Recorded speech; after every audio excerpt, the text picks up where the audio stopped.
And I was looking on Facebook, and there was a comment by somebody quite new to dowsing, perhaps, and they were saying that they were entering a sacred circle, which is great.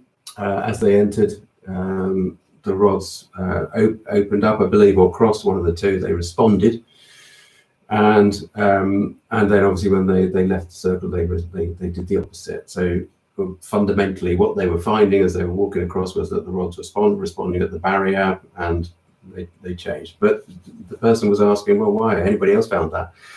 And of course, this is, as we know, so many of us here, having been novice dowsers or new to dowsing, this is very classic, is that you'll often find new dowsers wandering around with the rods, and they're doing all sorts of things, and the dowser doesn't know what they're being shown, you're not aware of it. So we're going to quickly run through the bulletized sort of basics for dowsing. The primary thing I think that I always start with dowsing now these days is that it is a two-stage process. You ask a question, and the dowsing gives you the result. It gives you a response. So you ask a question, you get a bit of feedback. You respond to that, you get more feedback. You respond to that, you get more feedback. But each time you're asking a specific question. So in other words, it's fine to walk into a stone circle, but you can guarantee that as you cross that boundary point, the rods will move, because bearing in mind that dowsing is not magical, it's not mystical, but it's also not scientific. It is purely a process by which information that is picked up in the subconscious is brought through into the conscious awareness. So if you imagine somebody stepping across the boundary line, if you like, of a stone circle, a modern or ancient one, doesn't matter, because they both resonate with the earth. They both gather earth energy to them in various configurations. So as you step across that threshold, you are literally subconsciously, you're aware that you're stepping through a doorway, you're stepping over a point, and so the rods will respond inevitably. The interesting thing is, of course, is that often people will also pick up the rods and they'll just wait for them to do something, and the rods will indeed, if the person moves, or even if they don't move, sometimes the rods or one rod will move and point. And the dowser says, well, what does that mean? Well, we don't know what it means unless you ask a question. So you have to ask a question. If you have picked up rods in order to explore earth energy, so in other words, if you've come to dowsing because you've found this channel and it's like, oh, okay, this seems quite interesting. Is this guy talking complete nonsense, or is there something to it? Let me try. So if you've come to it through me, then you're going to be sort of already programmed to be in the mood for looking for earth energy, in the mood. That's a daft way of putting it, but you know what I mean. You've got, because we talk about earth energy so much, you're already primed to be looking for earth energy. So even without a question, your rods are going to be responding to earth energy.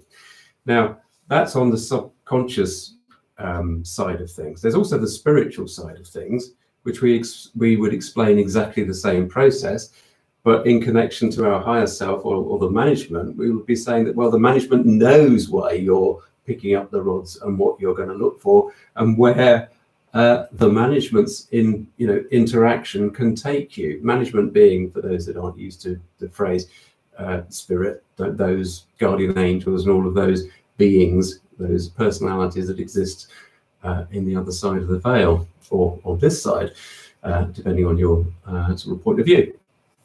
So there are two ways. So for sure, you'll get a response with a pendulum. Same thing applies to a pendulum as it does with rods. You'll get a response without even asking a question.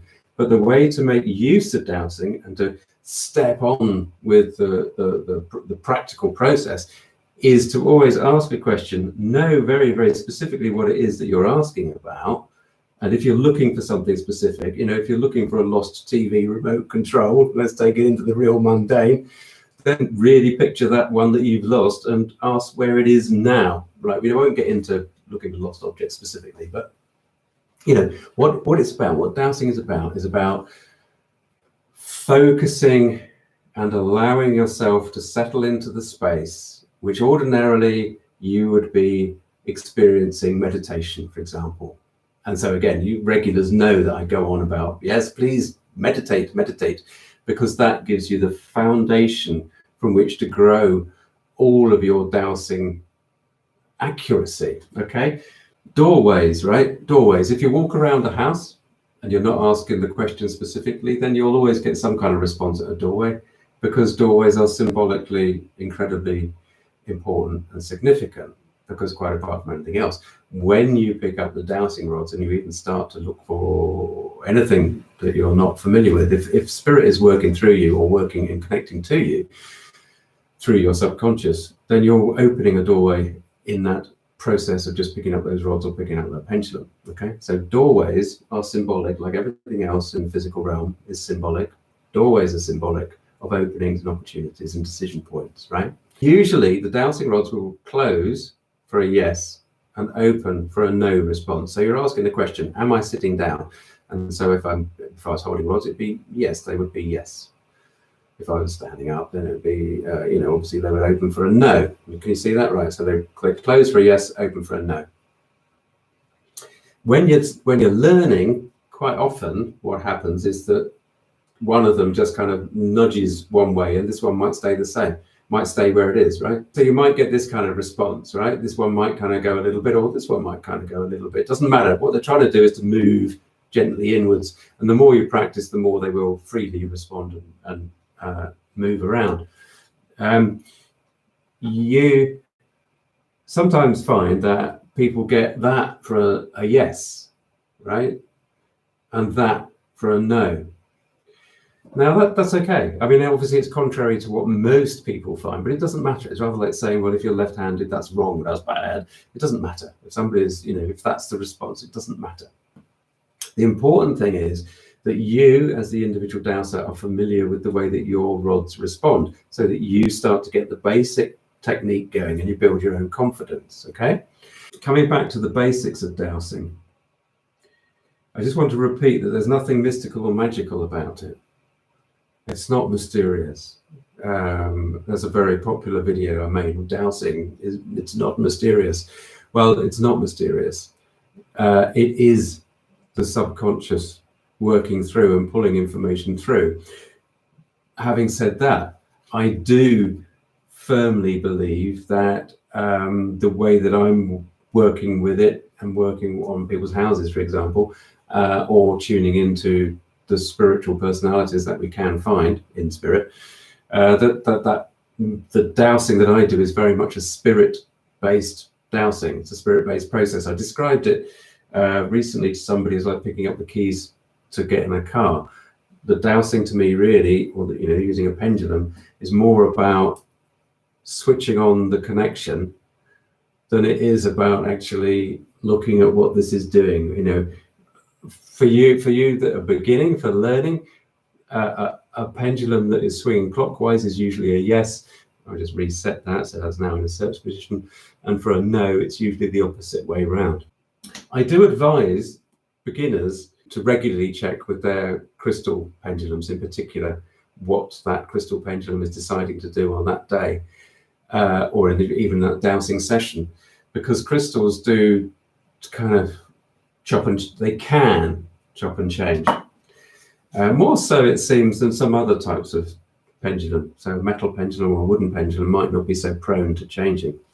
Also, these things, when you get them, any pendulum, if you receive a new one, it's a really good idea just to simply ask upstairs, or ask your whatever you believe you're connecting to when you're dowsing, because you're certainly not talking to the pendulum when you're dowsing. You're talking to something greater than that, whether it be yourself in non-physical form or a spirit guide. But just ask whatever that is that you feel you're connecting to clear the pendulum. So to take away all detrimental energies that have been attached to it, either from its manufacture into that shape, or on its journey to you. David says, my guide converses with me via the pendulum. They said it was easier for them to do that than the dowsing rod, so I'm having conversation. Am I having conversations with my subconscious mind? David, this is the big thing, isn't it? This is the big thing, because we as human beings, we from the human point of view, the physical David being that exists, we say, I am me. We say, you sit at the desk. We say, you do the job. You say, you live in the house. You say, you have a pendulum. You say, you have the rods. You say, you have a spirit guide. You say, you have a space in which you work. You say, you have people that talk to you. Separation. Okay? So, yes and no.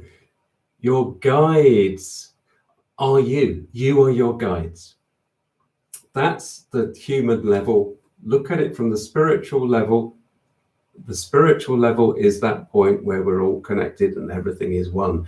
You are your guides are you. You are I, and I am you.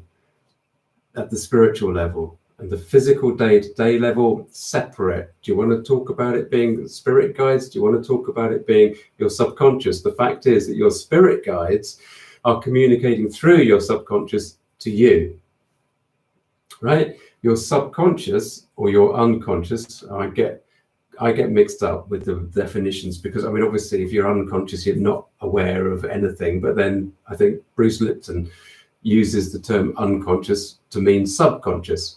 Let's stick with subconscious before I get everybody confused, including myself. Your conscious things come into your conscious awareness from your subconscious. Okay, everything is processed in the subconscious. It's about a second, I believe. 25th of a second. It's the same as a frame rate on television and films. Usual frame rate. 25th of a second. Stuff is processed in the subconscious before it comes into the conscious.